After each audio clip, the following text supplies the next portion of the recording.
Good afternoon, I'm Susie Nordquist and this is your midday news fix for Thursday, the 21st of August. A security expert is warning against New Zealanders' complacency.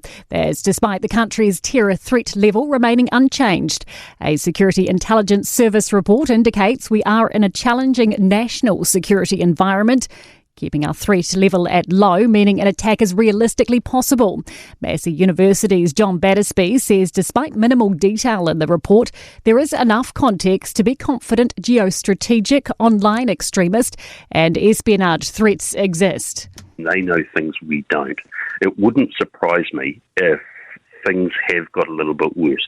Another blow for the Nelson economy. Manufacturing company Carter Holt Harvey is proposing to close its Eves Valley sawmill, which would result in the loss of 142 jobs.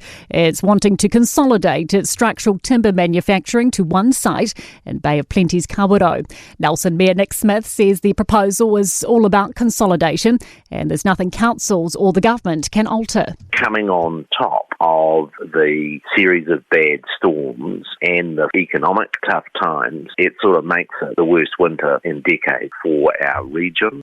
More students are turning up to school than before the pandemic. Associate Education Minister David Seymour says 58.4% of students attended school regularly in Term 2.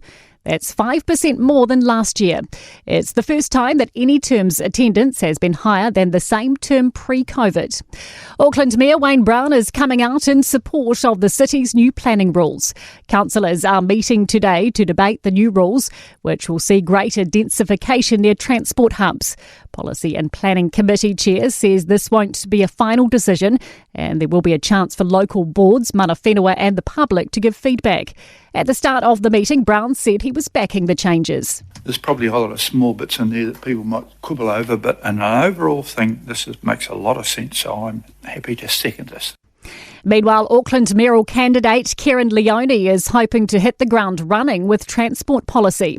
In her first 100 days, she is promising to get negotiations for a shuttle to Huapai started and hold a summit to discuss rail options to the airport. Council reporter Jacob Jones has the story. Leone says she will also launch a review of weekend rail closures and negotiate with authorities to avoid full shutdowns.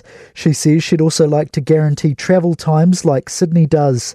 Leone says in the last 3 years, Aucklanders have dealt with constant rail closures, cancelled bus routes and AT spending $147,000 on influencers. To sport now, and the New Zealand K4 500 women's crew, spearheaded by an SOS call-up for Dame Lisa Carrington, have won their heat and advanced directly to the final at the Canoeing World Championships in Milan.